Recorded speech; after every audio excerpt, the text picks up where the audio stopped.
ಎಲ್ಲೂ ಹೋಗಿಲ್ಲ ಅಪ್ಪ. ನನ್ನ ಜೊತೆನೇ ಇದ್ದೀರಾ. ನಾನು ಮಾಡೋ ಎಲ್ಲ ಕೆಲಸದಲ್ಲೂ ನೀವಿದ್ದೀರಪ್ಪ.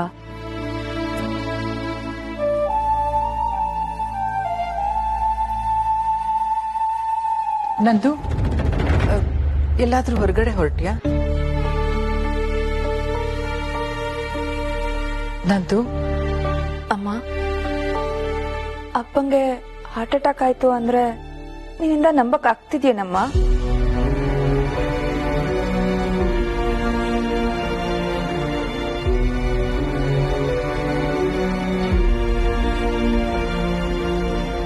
ಯಾಕೆ ಹಾಗೆ ಕೇಳ್ತಿದ್ಯಾ ನಂದಿನಿ? ರಿಪೋರ್ಟ್ ಅಲ್ಲೇ ಹಾಗೇ ಇದೆ ಅಲ್ವಾ? ಆರ್ಯ ತಂದ್ಕೊಟ್ನಲ್ಲ, ನೀನ್ ನೋಡ್ಲಿಲ್ವಾ? ನಂದು 1 ನಿಮಿಷ ತಂದೆ. ಅಮ್ಮ ಬೇಡಮ್ಮ, ನನ್ಗದ್ ನೋಡಕ್ ಇಷ್ಟ ಇಲ್ಲ. ಅಪ್ಪನ ಬಗ್ಗೆ ಮಾತಾಡಿದ್ರನೆ ನೀನ್ ತುಂಬಾ ಆಂಗ್ಸೈಟಿಗೆ ಒಳಗಾಗ್ತಾ ಇದೀಯಮ್ಮ. ನನ್ಗೂ ಮನ್ಸೊಳಗಡೆ ಹಾಗೇ ಇದೆ. ಅಪ್ಪನ್ಗೆ ಹಾರ್ಟ್ ಅಟ್ಯಾಕ್ ಅಂತ ಅಂದ್ರೆ ನನ್ನಿಂದ ನಂಬಕ್ ಆಗ್ತಿಲ್ಲಮ್ಮ. ಮನ್ಸಲ್ಲಿ ಇಟ್ಕೊಂಡು ಹಾಗೆ ಕಷ್ಟ ಪಡ್ಬೇಡ ನಂದು. ಎಲ್ಲದಕ್ಕೂ ಒಂದು ಮುಕ್ತಾಯ ಬೇಕು. ಇಂಥ ವಿಷಯದಲ್ಲಿ ಯಾವ ಅನುಮಾನನೂ ಬೇಡ. 1 ನಿಮಿಷ ಬಂದೆ. ಅಮ್ಮ, ನೋಡು ನಂದು, ಆರ್ಯನೇ ತಂದ್ಕೊಟ್ಟಿದ್ದು. ತಗೋ.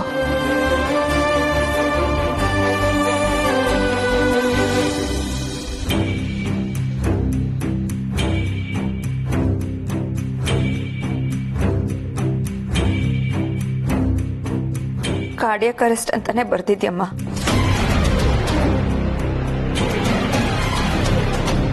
ಸರಿಯಾಗಿ ಅನಲೈಸ್ ಮಾಡಿನೇ ಈ ಸರ್ಟಿಫಿಕೇಟ್ ಕೊಟ್ಟಿರ್ತಾರೆ. ಬಟ್ ನನ್ನಿಂದ ಇದನ್ನ ಒಪ್ಕೊಳಕ್ ಆಗ್ತಿಲ್ಲಮ್ಮ. ನಾನು ಇದ್ರ ಬಗ್ಗೆ ಮಾತಾಡಿ ನಿಮ್ಗೂ ಬೇಜಾರು ಮಾಡಕ್ ನಂಗೆ ಇಷ್ಟ ಇಲ್ಲ.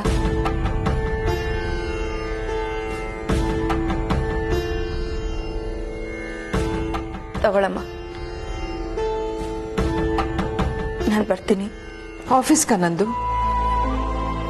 ಇಲ್ಲಮ್ಮ, ಸೌಮ್ಯಾಜಿ ಅವರು ವಿಲ್ ಬಗ್ಗೆ ಮಾತಾಡೋದಕ್ಕೆ ಕರೆದಿದ್ದಾರೆ. ಏನ್ ವಿಷಯ ಅಂತ ತಿಳ್ಕೊಂಡ್ ಬರ್ತೀನಿ.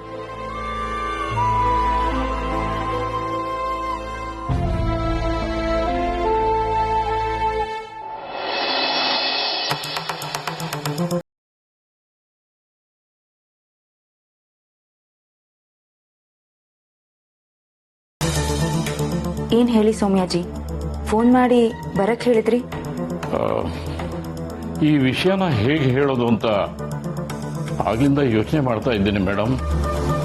ಹೇಳಿ ಏನು ಅಂತ. ನೇರವಾಗಿ ಈ ವಿಷಯನ ನಿಮ್ಮ ಮುಂದೆ ಹೇಳೋದು ಉತ್ತಮ. ಅದನ್ನ ನೀವು ಹೇಗೆ ಅರ್ಥ ಮಾಡ್ಕೊಳ್ತೀರೋ ಅದು ನಿಮಗೆ ಬಿಟ್ಟಿದ್ದು. ನೀವ್ ಯಾವತ್ತೂ ಈ ತರ ಮಾತಾಡೋದ್ ನಾನು ಕೇಳೇ ಇಲ್ಲ.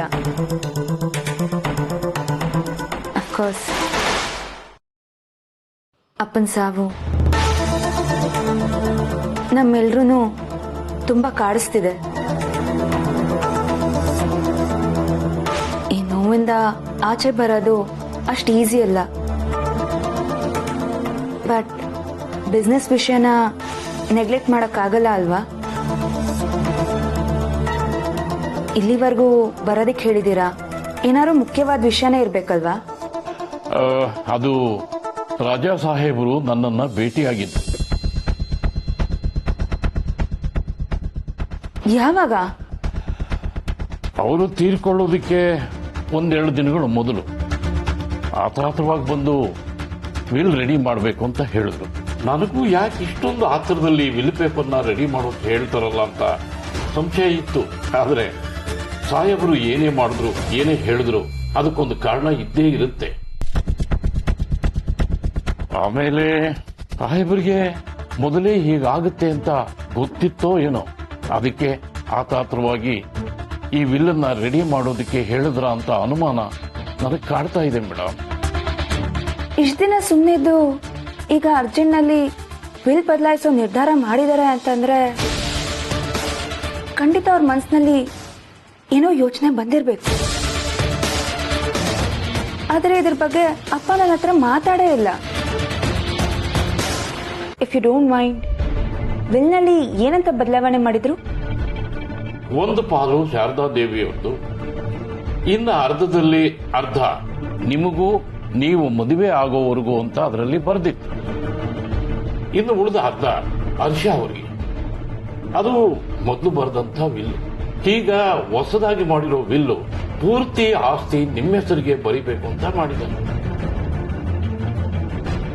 ಆದರೆ ಯಾವುದೇ ಕಾರಣಕ್ಕೂ ಈ ಆಸ್ತಿನಲ್ಲಿ ಬಿಡಿಗಾಸು ಆರ್ಯನಿಗೆ ಸಿಗೋದಿಲ್ಲ ಅಂತೂ ಹೇಳಿದ್ದಾರೆ. ಅವರಿಗೆ ಯಾವುದೇ ಹಕ್ಕು ಕೂಡ ಇರೋದಿಲ್ಲ ಅಂತ ಖಡಾಖಂಡಿತವಾಗಿ ಹೇಳಿ ಬರೆಸಿದ್ದಾರೆ. ಈಗಲೂ ಆಸ್ತಿ ಪೂರ್ತಿ ನಿಮ್ಮ ತಾಯಿಗೆ, ನಿಮ್ಮ ತಮ್ಮನ ಹೆಸರಿಗೆ ಬರೆಸಬೇಕು. ಆದರೆ ಆರ್ಯನ ಹೆಸರಿಗೆ ಮಾತ್ರ ಬರೆಸೋ ಹಾಗಿಲ್ಲ. ಸೌಮ್ಯಾಜಿ, ಅಪ್ಪ ನನ್ಗಿದ್ರ ಬಗ್ಗೆ ಏನೂ ಹೇಳಿಲ್ಲ. ಮಾತಾಡಬೇಕು ಅಂತಿದ್ರು ಅಂತ ಕಾಣಿಸುತ್ತೆ. ಅಷ್ಟರಲ್ಲಿ ಹೀಗಾಗೋಗಿರ್ಬೋದು ಮೇಡಮ್. ಈ ವಿಷಯ ಯಾರಿಗೂ ಬೇರೆಯವರು ತಿಳಿಯೋದು ಬೇಡ ಅಂತಾನೆ ನೀವೊಬ್ಬರೇ ಬರಬೇಕು ಅಂತ ಹೇಳಿ ನಾನು ನಿಮಗೆ ಫೋನ್ ಮುಖಾಂತರ ತಿಳಿಸಿದೆ.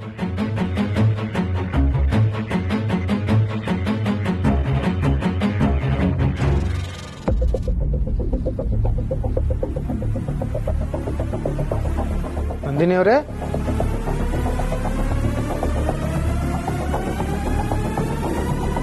ನಂದಿನಿ ಅವರೇ,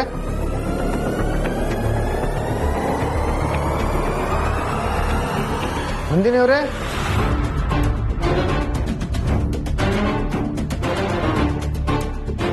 ಆರ್ಯ, ಅಮ್ಮ, ನಂದಿನಿ ಅವರಲ್ಲಿ ನಂದಿನಿ ಎಲ್ಲೋ ಹೊರಗಡೆ ಹೋದ್ಲಲ್ಲ. ಹೊರಗಡೆ ಹೋದ್ರ? ರಾಜ ಸಾಹೇಬರು ಹೋದ್ಮೇಲೆ ಅವರು ಸರಿಯಾಗಿ ಕೋಣೆ ಬಿಟ್ಟು ಸಹ ಹೊರಗೆ ಬಂದಿಲ್ಲ. ಅಂಥದ್ರಲ್ಲಿ ಅವರು ಹೇಳ್ದೆ ಕೇಳದೆ ಹೊರಗೆ ಹೋಗಿದಾರ. ವಿಲ್ ಬಗ್ಗೆ ಏನೋ ಮಾತಾಡ್ಬೇಕು ಅಂತ ಸೌಮ್ಯಾಜಿ ಅವ್ರು ಕರೆದಿದ್ದಾರೆ ಆರ್ಯ. ಅದಕ್ಕೆ ಹೋಗಿದ್ದಾಳೆ. ಲಾಯರ್ ಕರೆದ್ರಂತ? ಹೌದು, ಅರ್ಜೆಂಟಲ್ಲೇ ಹೋದ್ಲು. ಏನೋ ಮುಖ್ಯವಾದ ವಿಷಯನೇ ಇರಬೇಕು. ನಾನೇನು ಕೇಳಕ್ ಹೋಗ್ಲಿಲ್ಲ.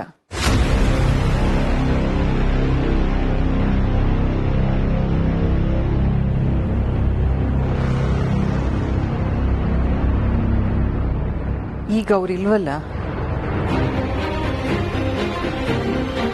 ಇನ್ಮೇಲೆ ನಂದಿನಿನೇ ಎಲ್ಲಾ ವಹಿವಾಟು ನೋಡ್ಕೋಬೇಕು ಅಲ್ವಾ ಆರ್ಯ? ಅದ್ರ ಬಗ್ಗೆ ಮಾತಾಡೋದಕ್ಕೆ ಕರೆದಿದ್ದಾರೆ ಅನ್ಸುತ್ತೆ.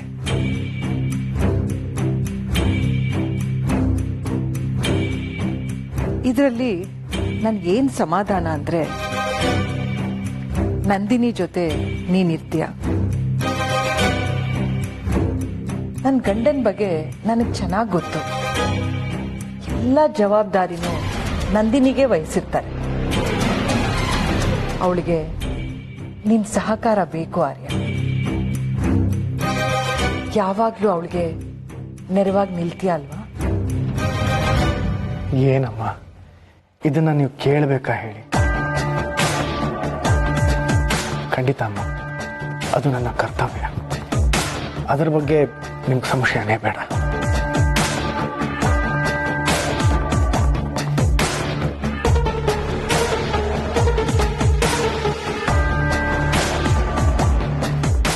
ನೆರವಾಗಿ ನಿಲ್ಲೋದು ಮಾತ್ರ ಅಲ್ಲ, ಎಲ್ಲದನ್ನೂ ನಿಭಾಯಿಸೋನು ನಾನೇ ಆಗ್ತೀನಿ. ಇನ್ನೇ ಕೆಲವು ಘಳಿಗೆಯಲ್ಲಿ ಈ ಆಸ್ತಿ ಎಲ್ಲಾನು ನನ್ನ ಪಾಲಾಗುತ್ತೆ. ಸರಿ ಆರ್ಯ, ನಡಿ ಊಟ ಮಾಡು. ಪವಿತ್ರ, ಅಮ್ಮ ಪರವಾಗಿಲ್ಲಮ್ಮ, ಹಸುವಿಲ್ಲ, ಇನ್ನು ಸ್ವಲ್ಪ ಹೊತ್ತು ಕಾಯೋಣ.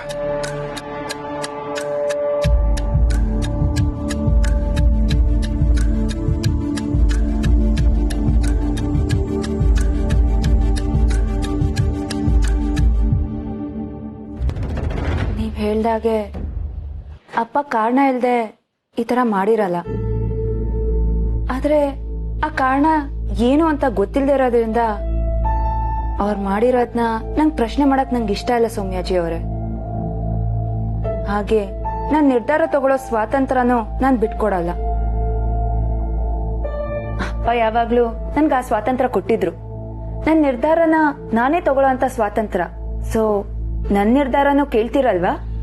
ಖಂಡಿತ. ಸಾಹೇಬ್ರ ಮೇಲೆ ಇದ್ದಷ್ಟೇ ಗೌರವ ನಿಮ್ಮ ಮೇಲೇನೂ ಇದೆಯಮ್ಮ. ಇಡೀ ಆಸ್ತಿನ ನಮ್ಮಪ್ಪ ನನಗ್ ಬರ್ದಿಯಾರ. ಅದು ಅವ್ರು ನನ್ ಮೇಲೆ ಇಟ್ಟಿದ್ ನಂಬಿಕೆ. ಆದ್ರೆ ಅಪ್ಪನ ಮೇಲೆ ಇಟ್ಟಿರೋ ಪ್ರೀತಿ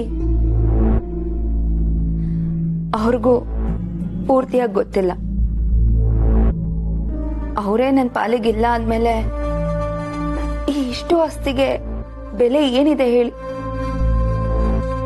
ನನಗೆ ಯಾವ ಆಸ್ತಿನೂ ಬೇಡ ಸೌಮ್ಯಾಜಿ ಅವರೇ.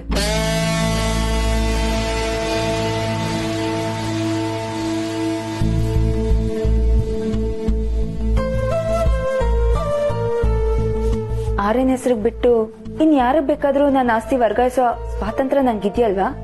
ಇದೆ.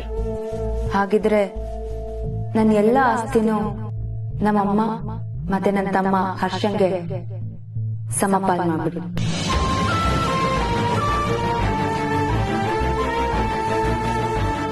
ಪೂರ್ತಿ ಆಸ್ತಿನ? ಎಲ್ಲಾನು. ನನಗೆ ಯಾವ ಆಸ್ತಿನೂ ಬೇಡ. ಅಲ್ವಾ ಸಾಹೇಬ್ರು ನಿಮಗೆ ಅಂತ? ನನಗೆ ಅಂತ ನಮ್ಮಪ್ಪ ಸಾಕಷ್ಟು ಕೊಟ್ಟು ಹೋಗಿದ್ದಾರೆ. ಧೈರ್ಯ ಮತ್ತೆ ಆತ್ಮವಿಶ್ವಾಸ. ಇದಕ್ಕಿಂತ ದೊಡ್ಡ ಆಸ್ತಿ ಬೇರೆ ಏನ್ ಬೇಕು ಸೌಮ್ಯಾಜಿ ಅವರೇ? ಪೇಪರ್ಸ್ ಎಲ್ಲ ರೆಡಿ ಮಾಡಿ ಸೌಮ್ಯಾಜಿ. ನಮ್ ತಾಯಿಗೆ ಮತ್ತೆ ಹರ್ಷಂಗೆ ಎಲ್ಲ ಸೇರ್ಲಿ. ಇದು ನನ್ನ ಸ್ವಂತ ನಿರ್ಧಾರ, ಮರಿಬೇಡಿ. ಆಗ್ಲಿ ಮೇಡಮ್, ನೀವು ಹೇಳ್ದಾಗೆ ಆಗ್ಲಿ.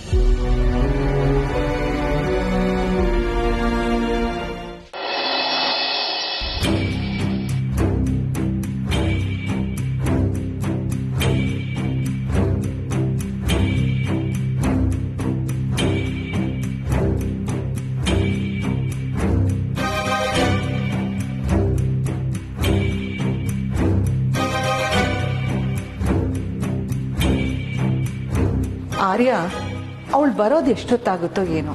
ನೀ ಊಟ ಮಾಡು ನಡಿ. ಪರವಾಗಿಲ್ಲಮ್ಮ, ಇನ್ನೂ ಸ್ವಲ್ಪ ಹೊತ್ತು ಕಾರಣ. ನಂದಿನಿ ಅವರು ಬಂದ್ರಲ್ಲ. ನಂದಿನಿ ಅವರೇ, ಇಸ್ ಎವ್ರಿಥಿಂಗ್ ಓಕೆ? ಇನ್ನೂ ಸ್ವಲ್ಪ ಹೊತ್ತಾಗಿದ್ದರೆ ನಾನೇ ಸೌಮ್ಯಾಜಿಗಳ ಆಫೀಸ್ಗೆ ಫೋನ್ ಮಾಡ್ತಿದ್ದೆ. ಸ್ವಲ್ಪ ಲೇಟ್ ಆಯ್ತು ಅಷ್ಟೇ.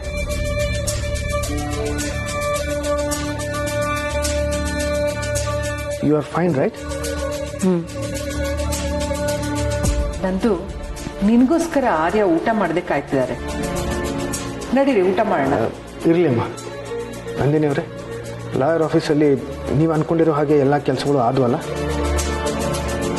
ಏನು ತೊಂದರೆ ಇಲ್ಲ ತಾನೆ? ಲಾಯರ್ ವಿಲ್ ಬಗ್ಗೆ ಮಾತಾಡೋದಕ್ಕೆ ಕರೆದಿದ್ರು. ಏನಂದ್ರು? ಅಪ್ಪ ಎಲ್ಲ ಆಸ್ತಿನೂ ನನ್ನ ಹೆಸರಿಗೆ ಬರ್ದಿಯಾರಮ್ಮ.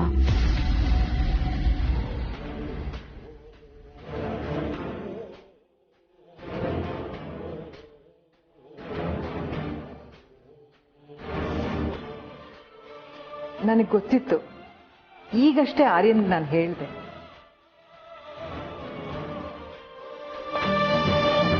ಆದ್ರೆ ಅಮ್ಮ, ಅಪ್ಪನೇ ಇಲ್ಲ ಅಂದ್ಮೇಲೆ ಈ ಆಸ್ತಿ ಎಲ್ಲ ಇಟ್ಕೊಂಡು ಏನ್ ಮಾಡ್ಲಿ?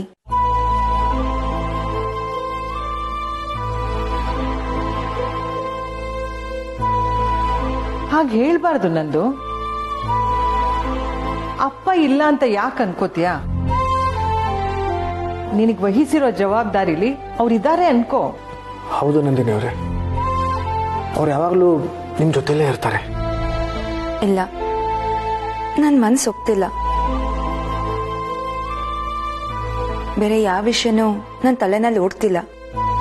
ಛೇ, ನೀವೇ ಹೀಗೆ ಅನ್ಕೊಂಡ್ರೆ ಹೇಗೆ ನಂದಿನಿ ಅವರೇ? ಇದನ್ನೆಲ್ಲ ನೋಡ್ಕೊಳ್ಳೋರು ಯಾರು?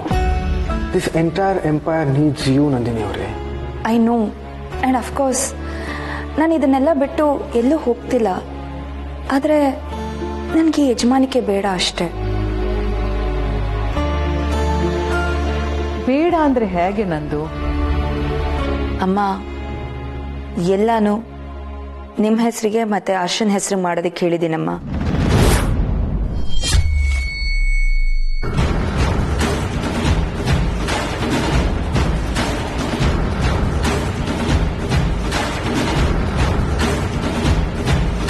ಏನ್ ಹೇಳ್ತಿದ್ಯಾ ನಂದು? ನಿನ್ನ ಹೆಸರಲ್ಲಿ ಇದ್ದಿದ್ದನ್ನ ನಮ್ಮ ಹೆಸರಿಗೆ ಯಾಕೆ ಬರೆಯಕ್ ಹೋದೆ?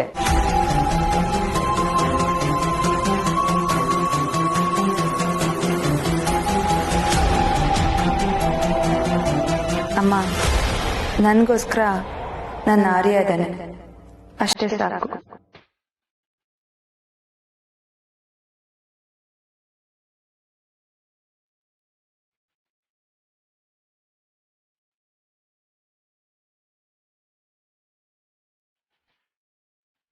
ಆರ್ಯ, ನಿನ್ ಬಿಟ್ಟು ಬೇರೆ ಏನ್ ಬೇಕು ನನ್ಗೆ?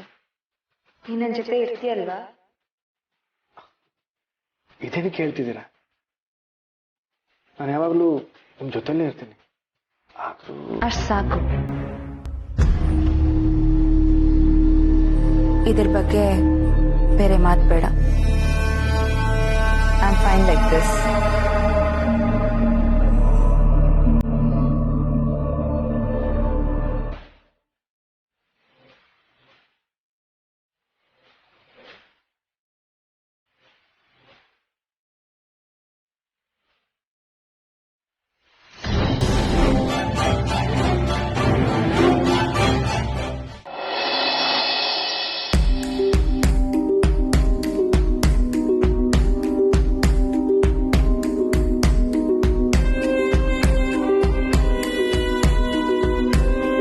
ಏ ಆರ್ಯ, ಏನಾಯ್ತು? ಅದ್ 4 ಕಾಲಿನ ಕುರ್ಚಿ, 4 ಕಾಲಿನ ಪ್ರಾಣಿ ಅಲ್ಲ, ಒಳ್ಳೆ ಬೇಟೆ ಆಡೋನ್ ತರ ನೋಡ್ತಾ ಇದೀಯಲ್ಲ ಅದನ್ನ.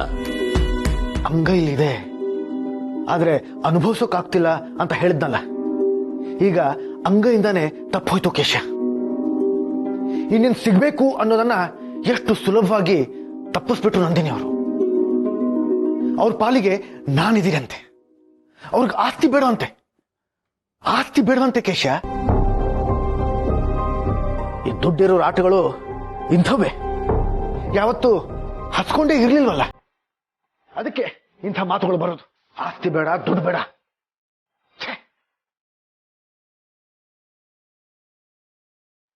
ತಗೋ, ಮೊದ್ಲು ನೀನು ತಣ್ಣಗಾಗು, ನೀರು ಕುಡಿ. ಕುಡಿಯಪ್ಪ.